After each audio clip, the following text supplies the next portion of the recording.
Mas a culpa às vezes é da igreja porque ela faz esse tipo de apelo.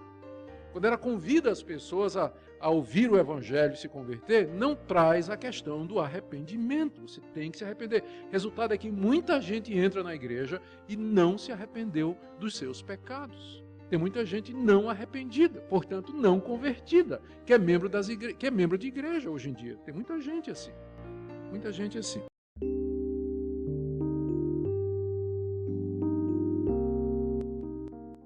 Noé, quando subiu a arca, ele não foi dizendo assim, vai dar tudo certo, algo bom vai acontecer. Jeremias, o profeta Jeremias, ele não foi preso porque ele pregava, creia e declare a vitória. Daniel não foi jogado na cova dos leões por dizer ao rei, sorria, Jesus te ama. João Batista não foi decapitado porque ele disse a Herodes, eu profetizo bênção sobre ti. Não.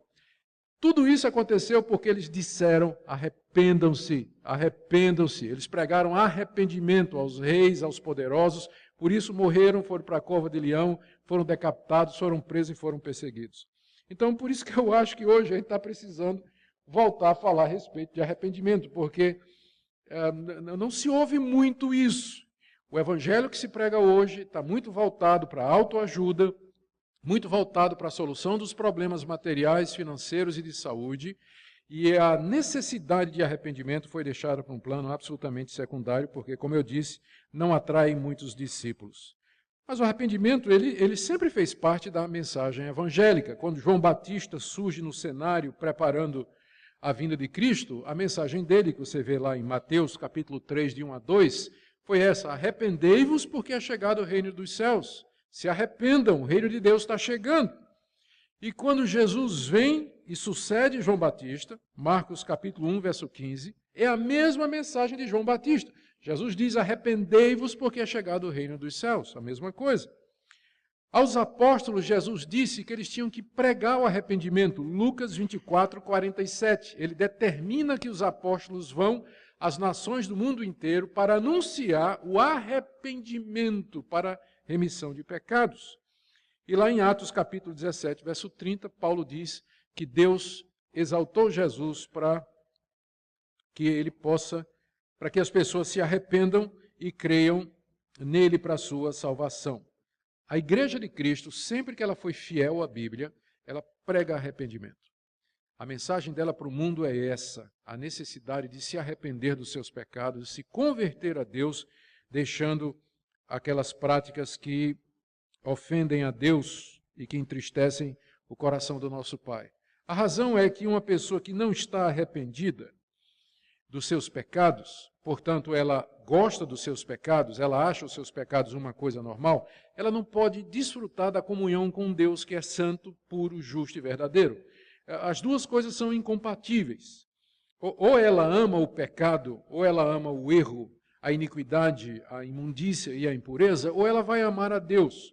Mas não dá para amar as duas coisas ao mesmo tempo. Então, o arrependimento é aquela atitude pela qual a pessoa volta as costas, ela vira as costas para o seu amor ao mundo, ao pecado, e escolhe Deus como sendo o seu quinhão aqui e na eternidade.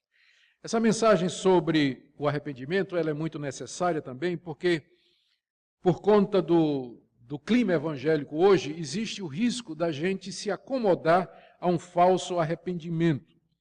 As pessoas pensam às vezes que atos externos e religiosos são suficientes, como os fariseus que vieram para ser batizados por João Batista. João Batista estava pregando arrependimento, os fariseus queriam ser batizados e João Batista disse, eu não vou batizar vocês não, vocês primeiro têm que produzir frutos dignos de arrependimento.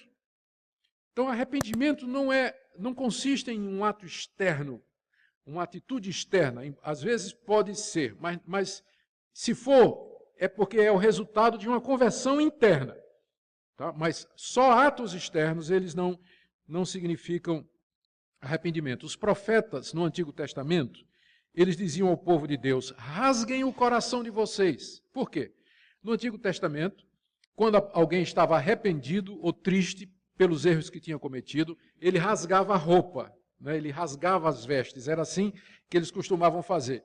E os profetas diziam, eu quero que vocês rasguem o coração, é isso que tem que rasgar. O arrependimento é de dentro, não é só uma coisa por fora. Na lei de Moisés, Moisés disse assim: vocês têm que circuncidar o coração.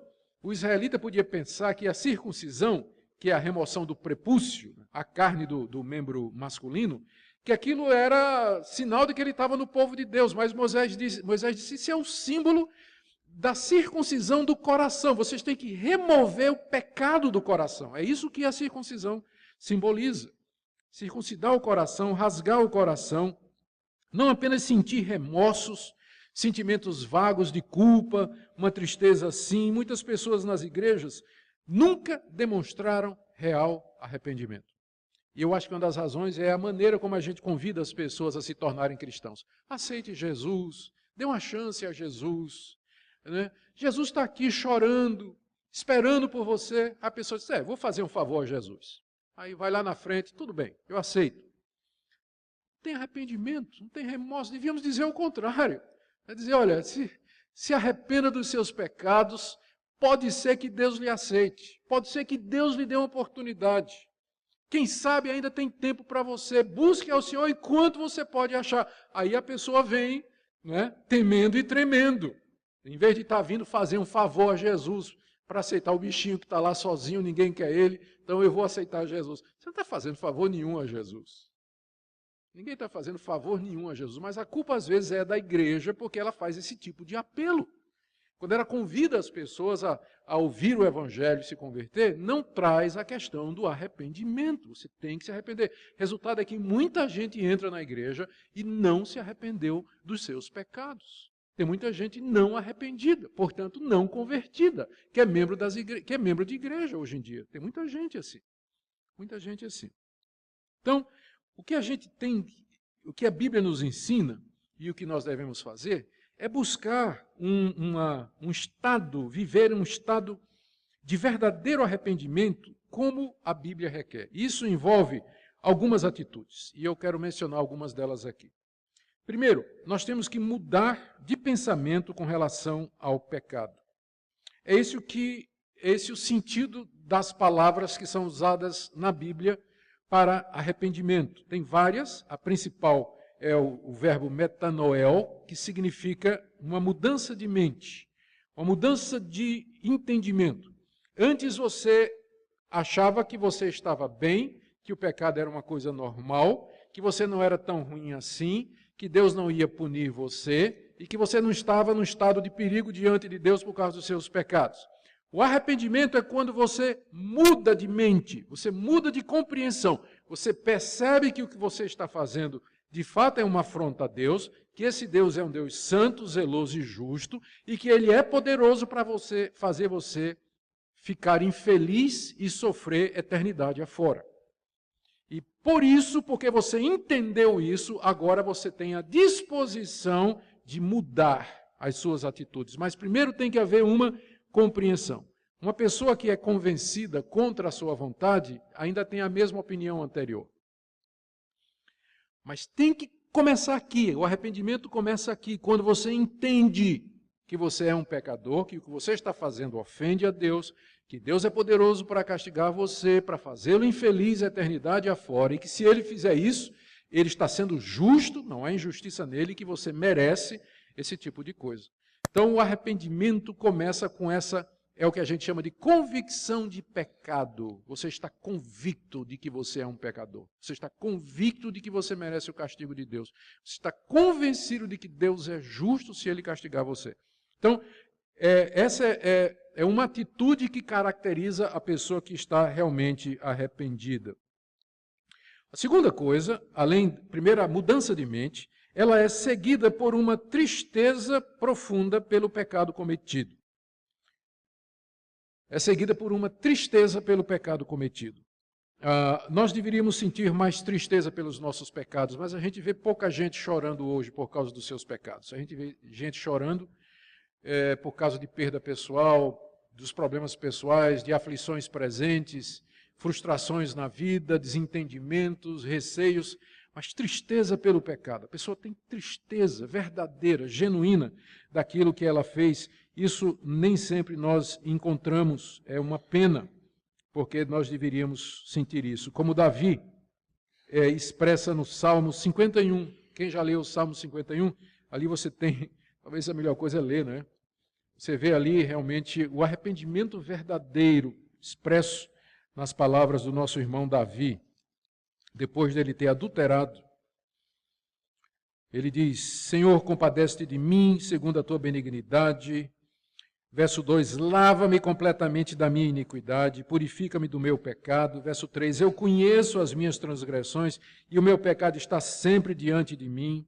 Pequei contra ti somente, fiz o que é mal diante dos teus olhos. Verso 5, nasci na iniquidade, em pecado me concebeu minha mãe. Está vendo como Davi se aborrece, ele está com nojo dele. Né? O que eu fiz? E ele percebe toda a iniquidade do seu coração, toda a grandeza do seu pecado. Ele percebe que ele pecou contra Deus. Verso 7, purifica-me, ficarei limpo, lava-me. Verso 8, me faz ouvir júbilo e alegria, porque ele estava sentindo tristeza. Verso 9, esconde o teu rosto dos meus pecados. Verso 10, cria em mim um coração puro, renova dentro em mim um espírito inabalável. Verso 11, não me expulses da tua presença, não retires o teu Espírito Santo, falamos sobre isso no sermão, me restitui a alegria da tua salvação. Está vendo? Aqui está uma pessoa verdadeiramente arrependida. Ela perdeu, inclusive, não é que ela perdeu a salvação, ela perdeu a alegria da salvação. Ela se sente excluída da presença de Deus, ela sente profunda tristeza, se sente imunda, está pedindo Deus milagre. Sabe o que é isso? Você está sujo, né? Você, de repente, você comeu feijoada demais e foi apanhado de surpresa, não deu tempo de chegar no banheiro, né? Você está imundo, né? Você está imundo. O que é que você quer fazer? Você quer tomar um banho rápido, quer se lavar rápido. É isso que Davi está sentindo aqui. Deus, eu não aguento. É assim que eu estou me sentindo, melequento aqui, podre, me lava. Se a gente sentisse isso quando pecasse, haveria menos gente pecando, né, nas igrejas, né? Ou pelo menos menos gente pecando hipocritamente, ou com a cara lavada. Então, essa atitude de arrependimento que a Bíblia fala, começa com uma metanoia, mudança de arrependimento, convicção de pecado, tristeza pelos nossos atos diante de Deus, passando por abominação, por nojo de si mesmo, como nós vimos aqui. Tem um outro elemento aqui, que é importante no arrependimento, e que complementa esses outros, porque se arrependimento for só essas três coisas que eu mencionei, mudança de mente, tristeza e nojo, nós íamos cair no desespero. Mas isso tudo tem que nos levar à vida. E aqui eu queria ler um texto que está na 2 de Coríntios, segunda carta de Paulo aos Coríntios, que eu creio que Paulo aqui faz uma diferença muito, muito clara e boa para nós. 2 de Coríntios, capítulo 7. Paulo escreveu uma carta, Paulo estava chateado com a igreja de Corinto, por causa de umas atitudes erradas que eles tinham tomado. Paulo então escreve uma carta severa contra eles, e os coríntios se arrependeram, ficaram tristes, ficaram convencidos de que tinham errado. A carta de Paulo produziu convicção neles. E olha o que é que Paulo diz, 2 de Coríntios 7, verso 9. A partir do verso 8, aliás. Ainda que eu tenha contristado vocês com a carta, porque eles ficaram tristes, não me arrependo de ter escrito a carta. Embora já tenha me arrependido, porque eu vejo que aquela carta contristou vocês por um breve tempo. Ele está mais ou menos assim. Eu sei que eu peguei forte em vocês, mas foi bom, não estou arrependido disso. Mas estou, porque eu amo vocês. Não queria ver vocês tristes, né? Ninguém gosta quando disciplina o filho, corrige o filho, de ver o filho chorando. Mas, por outro lado, a gente sabe que precisa. Então, é a atitude dele aqui. Aí no verso 9. Mas agora me alegro, não porque fostes contristados, entristecidos, mas porque fostes contristados para arrependimento. Pois fostes contristados segundo Deus, para que de nossa parte nenhum dano sofresseis. Agora o verso 10. Porque a tristeza segundo Deus, ou seja, a tristeza que é produzida por Deus, e como é que Deus produz a tristeza? Quando Ele nos corrige através de um irmão, de uma irmã, de uma carta, de uma repreensão, né? Deus nos entristece pelo nosso pecado. Faz parte do arrependimento a tristeza. Tem que ter tristeza. Deus nos entristece. Quando Deus